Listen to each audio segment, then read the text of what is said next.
오늘은 창세기 5장 5절에 있는 말씀 중심에서 죽음이 두렵습니까? 이런 제목으로 함께 은혜를 나누고자 합니다. 창세기 5장을 우리는 족보장이라 그렇게 합니다. 족보를 기록한 장이다. 그렇게 말씀들 하고 있습니다. 창세기 5장 5절에 본문 읽었죠. 아담. 제일 처음 우리 조상 아담입니다. 그는 930세를 살고 죽었더라. 아담이 또 아들을 낳았죠. 여러 낳았는데 가지를 치고 예수 그리스도의 족보로 이어지는 것만 성경은 자세하게 기록하고 있습니다. 하나님께서 가인은 쫓아내고 아벨은 죽었고 다시 아들을 줬는데 셋이라는 아들을 낳았죠. 그는 912살을 살고 죽었더라. 그 다음에 그의 아들 게난 그는 910세를 살고 죽었더라. 그의 아들 마할랄렐 그는 895세를 살고 죽었더라. 그의 아들 야렛 그는 962세를 살고 죽었더라. 무드셀라 그는 969세를 살고 죽었더라. 제일 오래 살은 사람으로 기록되는 무드셀라. 그의 아들 라멕은 777세를 살고 죽었더라. 그리고 그의 아들 노아 때는 육지에 있어 그 코에 생명의 기운의 숨이 있는 것은 다 죽었더라. 그래서 창세기 5장에서는 몇 살을 살고 죽었더라? 몇 살을 살고 죽었더라? 지금 나이로 생각하면은 말도 안 되는 기가 막히게 오래 사는 사람이지만은 결국은 똑같아요. 죽었더라. 그렇게 끝나고 있습니다. 그런데 23절에 보니까 에녹이라는 사람이 중간에 나왔다가 사라졌는데 안 썼어요. 그건 죽었다고 안 써있기 때문에 나중에 제가 기록했습니다. 에녹 그는 365세를 살았더라. 그리고 그 후에 에녹이 하나님과 동행하더니 하나님이 그를 데려가심으로 세상에 있지 아니하였더라. 에녹 그는 구약성서에서 유일하게 몇 세를 살고 그 후에 주님과 동행하던 세월이 있었고 하나님이 그를 데려가심으로 세상에 있지 않았다. 죽지 않고 그냥 들림을 받은 사람을 기록하고 있습니다. 그래서 지금 우리는 한 60세 옛날에 한갑이라고 그랬잖아요. 60세에 죽으면은 아깝다. 그렇게 말하고 아이들이나 청소년 시대에 죽었으면은 불쌍하다. 그렇게 말합니다. 90세나 요즘에 100세 세대라고 그러죠. 100세에 살았으면은 잘 살고 죽었다. 그렇게 말합니다.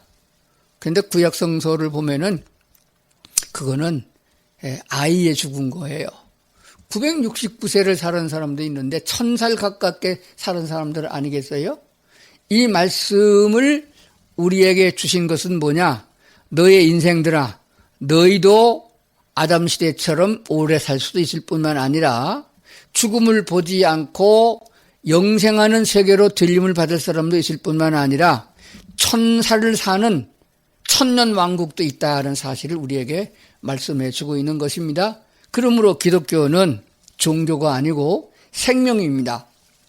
우리의 생명이 어떻게 연장되는가 하는 점을 잘 살펴주고 있습니다. 자, 하나님의 역사가 얼마나 큰 것인가를 살펴봅니다. 모든 사람은 죽음을 두려워합니다. 죽인다 그러면 겁이 납니다.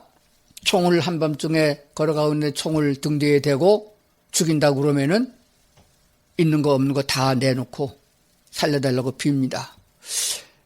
전쟁을 통해서 죽이고 빼앗고 나라의 정권을 쥡니다.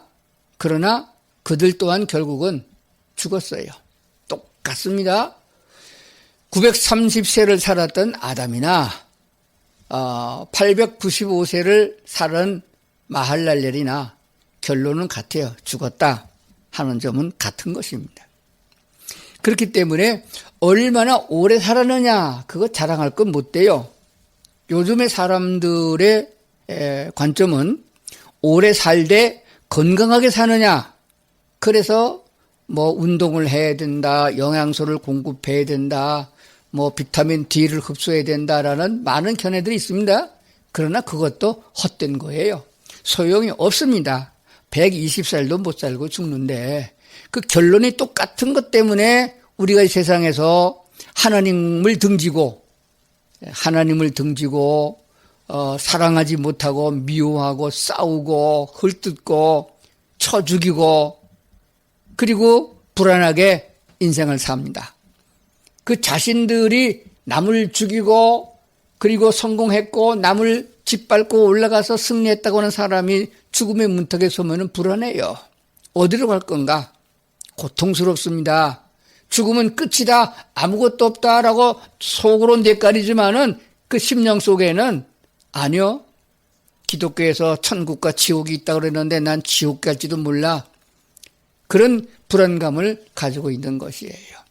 그러므로 예수를 믿는 사람들이 할지라도 배우긴 배웠고 설교를 들어서 알기는 아는데 한번 물어보면은 좀 달라집니다. 저는 목사로서 오랜 세월 동안 성도들의 죽음을 많이 지켜보고 임종을 보았습니다. 그리고 죽은 사람들 장례도 많이 치렀습니다. 임종 직전에 저 사람이 정말 구원받은 천국의 시민인가? 교회는 다녔지만 구원받지 못한 사람인가를 어렴풋이 짐작할 수 있어요. 마지막 숨 떨어질 적에 고통 속에서 죽어가는 사람이 있어요.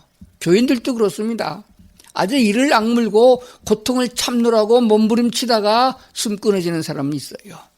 그런 사람 보면은 저 사람 구원 못 받은 거 아닌가?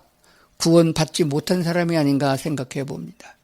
그런데 어떤 사람들은 참 편안하게 숨을 거둘 순간에 잠자는 듯 가는 분도 있어요. 목사가 가면은 목사님 손 꼭 붙잡고 목사님 마지막 축복기도 해주세요. 그리고 축복기도 해주고 나면은 찬송해 주세요. 그럽니다. 좀 찬송하는 동안에 보면은 찬송가 2절 부르면 가셨어요. 참 얼마나 편하게 가는지 몰라요. 그런 분은 천국에 대한 소망을 안고 하나님이 부르셔서 천사의 손에 받들려서 낙원으로 갔구나 그런 생각이 들기도 합니다. 죽음에는 차별이 없습니다. 얼마나 권세를 누렸느냐, 얼마나 많은 돈을 가지고 있느냐, 그것 차별이 없어요. 똑같이 죽었다라고 끝나는 것뿐입니다.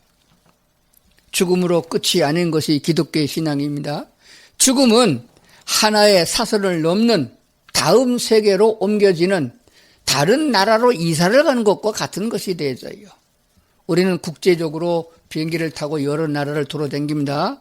다른 나라가 지구 땅덩어리 안에 있음을 압니다. 그러나 지구 밖에 수많은 별들이 있고 별들을 넘어 또 수많은 별들이 있으므로 하나님이 만들어 놓으신 새 하늘과 새 땅에 있는 하나님의 나라, 천국을 우리는 바라보고 이 세상에서 목숨이 떨어지면은 육신은 땅에 묻어서 흙이 되겠지만은 화장하면 한 줌의 재가 되겠지만은 우리의 영혼은 하나님이 예비한 낙원에 이르렀다가 그리고 마지막 심판 때에 육신과 함께 다시 만나서 부활되게 하셔서 천국으로 옮겨지는 영광이 있다고 말씀하고 있습니다. 그렇기 때문에 교회 다니는 것이 중요하고 예수 믿는 것이 중요한 거예요.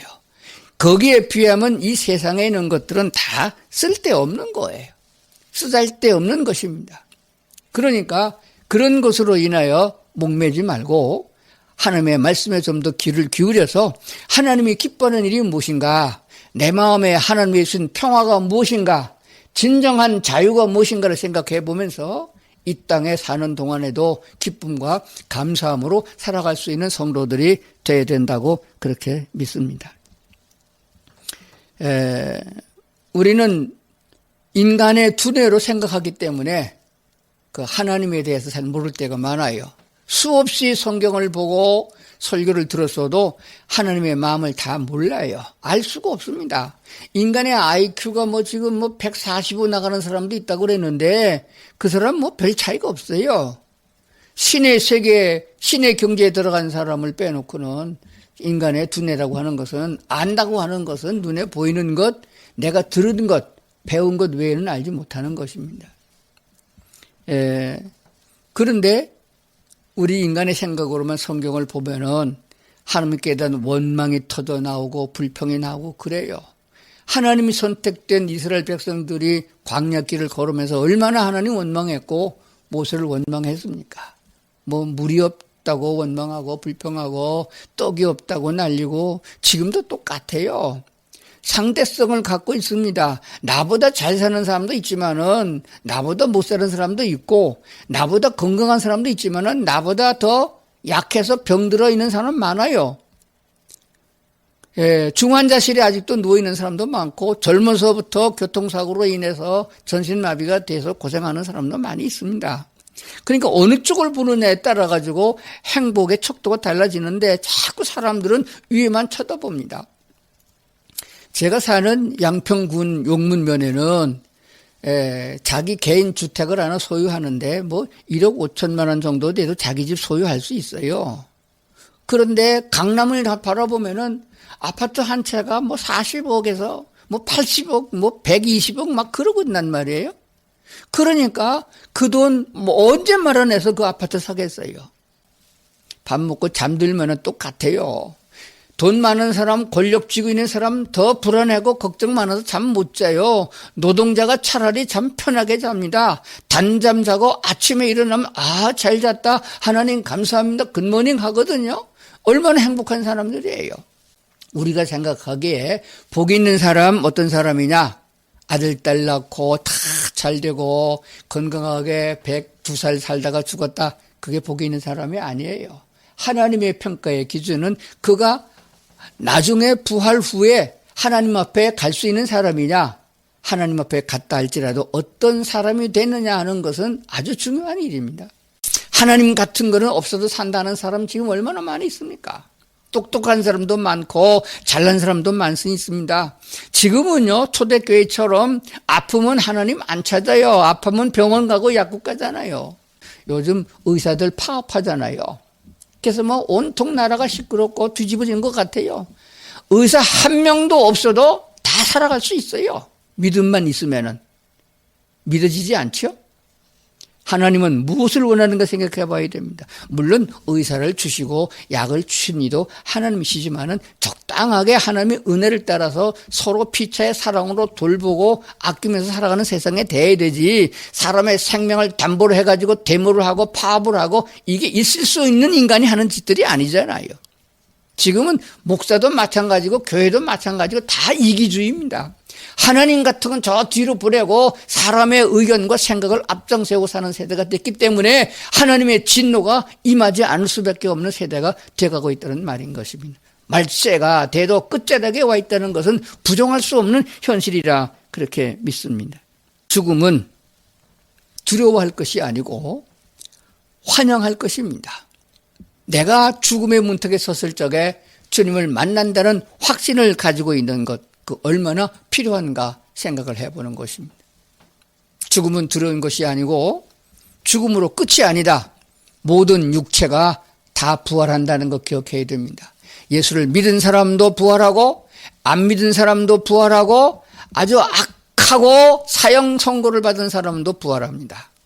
그런 다음에 다시 심판이 한번 이루어져서 예수님의 은혜를 힘입어서 구원에 이른 사람들은 천국으로 가고, 그렇지 않은 사람은 마귀 따라가던 마귀 짓하던 사람들은 다 지옥으로 간다고 성경은 결론을 내립니다. 그러니까 다음 세대에 영생할 수 있다는 거 꼭 기억하시고 오늘 우리가 살아야 된다고 그렇게 믿습니다. 중요한 것은 영혼의 부활인 것이에요. 기독교의 복음 중에서 예수 그리스도의 탄생과 그리고 우리를 대속하게 해준 죽음과 그리고 부활과 승천과 재림 5가지 요소가 있는데 그 중에서 가장 핵심이 되는 것은 부활입니다. 부활이 없으면은 아무것도 소용없게 돼요. 예수의 죽음도 헛것이 되고 우리가 예수 믿은 것도 헛것이 되고 맙니다. 부활이 있어야 새로운 세계로 연결되어지거든요. 그래서 우리는 세상 만물 가운데 부활의 모습을 많이 경험하게 돼요. 벌레가 변해서 번데기 안에 들어가고 번데기가 깨서 나비가 되어지고 이게 부활의 과정을 설명해 주는 거거든요. 전혀 다른 모습으로 새로운 생명체를 가지고 되는 거거든요. 자, 육신의 부활은 죽음 다음에 오는 부활입니다. 그러나 영혼의 부활은 이 땅에서 육신이 살아있을 때에 거듭남으로 부활하는 것이에요. 그러니까 우리 육체의 모습은 가지고 있지만 속사람이 다시 살아납니다. 살아난다는 의미는 에덴 동산에서 아담과 하와가 하나님께 죄를 지었을 때 이미 그는 죽은 몸이었어요. 몸이 죽은 것이 아니고 하나님과 교제가 끊어진 아담과 하와의 상태를 죽은 사람, 그게 지속되어지니까 900살 살고 죽었잖아요. 그런데 우리가 죽었던 그런 DNA를 가지고 출생했다가 예수 그리스도를 믿음으로 구원받는 하나님의 특별한 은혜를 통하여 예수를 믿고 예수를 나의 구주로 영접해서 내 영혼이 하나님과 다시 만나게 되어지는 것을 부활이라고 말합니다. 영적 부활이라고 말합니다. 그래서 이 영적으로 부활한 사람들에게 육체가 죽었다 할지라도 하나님이 다시 육체를 입혀주셔서 영원히 사는 영생체로 하나님의 나라로 옮겨간다는 것을 우리가 알아야 됩니다. 기왕에 태어났으면 이 기회를 붙잡아야 됩니다. 누구를 막론하고 행위로 말미암아 잘했고 못했고 옳고 그름을 따지지 아니하고 예수 그리스도를 믿음으로 받아들인 자들에게 영생을 주시는 하나님, 그래서 하나님의 사람으로 만들어 가시고 이끌어 가시는 성령의 역사가 있음을 믿는다고 그러면은 이 땅에 육체를 입고 살아가는 삶이 사람이 보기에 가난하기도 하고 비참하기도 하고 차별 대우를 받는 것 같기도 하지만은 그렇지 않습니다. 하나님이 인정하는 삶을 살면은 빈들이나 초막이나 그 어디나 하늘나라가 된다는 것을 꼭 기억하시고 하나님을 먼저 생각하고 주님이 원하는 방향으로 나가는 성도들이 되어야 된다고 그렇게 믿습니다. 오늘 우리들이 이 땅에서 죽는 날까지 죽음을 바라보면서 두려워하고 근심걱정으로 살아가는 어리석음을 면해야 됩니다. 말씀이 있으면은 새로운 소망을 갖게 되겠고, 말씀이 마음에 믿어지면은 하늘나라의 소망을 가지고 기뻐하고 감사할 수 있는 것이에요. 감사의 조건은 땅에서 찾는 것이 아닙니다. 비가 와도 감사하게 되겠고, 날씨가 더워도 감사할 수 있고, 가난해도 감사는 나오게 되어 있습니다. 가장 중요한 것은 뭐냐? 하나님, 창조주 하나님, 인간을 심판하실 하나님, 우리를 구원하시고 인도하시는 여호와 하나님이 나와 함께 계셔서 내가 하는 기도를 들으시고 하나님의 말씀에 내가 아멘하고 찬송하는 이런 화답되어지는 신앙생활이 이어진다고 하는 것은 진심으로 우리가 감사하고 살아갈 일이라 그렇게 믿습니다. 무엇이 중요하고 무엇이 덜 중요한가를 우선순위를 정해야 됩니다. 예를 들면은 요즘같이 가을의 계절에 결혼식이 참 많아요. 청첩장이 많이 옵니다. 요즘에는 뭐 간략하게 모바일 청첩장이라고 해서 띵 하면 받아들이게 됩니다. 그런데 그러다 보면은 아는 사람, 친구들 또 뭐 친척들 해서 겹치게 되면은 같은 토요일 날 같은 시간대에 2명, 3명이 결혼을 하게 된단 말이에요. 어디든 가고 어디 못 가게 돼요. 몸은 하나인데. 그러면 어떡합니까? 우선순위를 정합니다. 우선순위를 정해서 이 집에는 내가 직접 가야 되겠고, 이 집에는 아내를 보내고, 이 집에는 부족원만 그냥 보내면 되겠다. 그래서 우선순위를 정하는 거예요. 그리고 어떤 집에는 못 가면은 못 가는 거지 뭐. 그렇게 하는 거예요. 그렇기 때문에 우리가 살아가는 일상생활에도 우선순위를 정하면 됩니다. 먼저 그의 나라와 의를 구하라고 주님 말씀하셨거든요. 먼저 하나님을 생각하고 하나님과 교제하는 시간을 갖고 하나님 내 안에 모시고 살아가니까 주님과 동행하는 삶이 되면은 어디를 가나 무엇을 하나 승리한 삶이 될 수 있는 것이에요. 악한 사탄 마귀는 우리를 죄를 짓는 데 끌고 가지만은 성령 하나님은 우리를 옳은 길로 인도하고 있는 것을 믿습니다. 그렇기 때문에 주님과 동행하는 삶이 되어지면은 항상 마음의 기쁨과 감사가 넘치게 되는 것을 발견하게 돼요. 그래서 그 하나님과의 올바른 관계를 맺으려고 하면은 교회에 다니는 것만으로 안 됩니다. 거듭나야 되는 거예요. 수없이 들어봤죠. 수없이 거듭남에 대해 얘기 들어봤어요. 근데 거듭남은 내가 만들어지는 게 아닙니다. 거듭나는 것은 태어나는 것이에요. 붕어빵 찍어내는 것처럼 기계로 찍어내는 것도 아니고 교회 열심히 다니고 고행을 쌓고 선한 일을 많이 해서 봉사의 점수를 따놓는다고 되는 것도 아닙니다. 공부를 많이 해서 교육을 받아서 수학 공식을 따라서 만들어지는 것도 아니에요. 거듭나는 것은 다시 태어나는 겁니다. 요한복음 1장 12절에 보면 영접하는 자 곧 그 이름을 믿는 자들에게는 하나님의 자녀가 되게 하신다. 우리가 아는 얘기입니다. 자녀는 아버지 어머니를 통해서 어머니가 낳으면 자녀가 되는 거예요.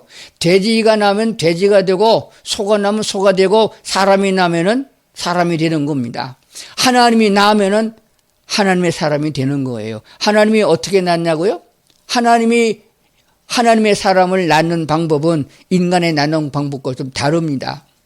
새가 새끼를 낳는 방법이 다르고 짐승이 새끼를 낳는 방법이 다르고 사람이 낳는 방법이 다른 것처럼 하나님의 자녀가 되는 방법은 복음이라고 하는 것, 예수 그리스도에 대한 소식을 듣고 그 예수님을 나의 구주로 영접하여 받아들이면 거듭나게 된다고 말씀하고 있습니다. 그때 나를 거듭나게 하는 것, 그 말씀을 믿어지게 하고 깨닫게 하는 것도 성령이 역사해서 그런 것이에요. 그러니까 내 생각과 마음을 하나님께 두어서 성령 하나님 내게 임하여 나를 도와주옵소서라고 하는 겸손한 자세, 긍휼히 여겨달라는 마음가짐이 꼭 필요한 것입니다. 그리고 예수 그리스도가 누구냐? 이 세상에 왜 오셨느냐? 그분이 하나님이 맞냐?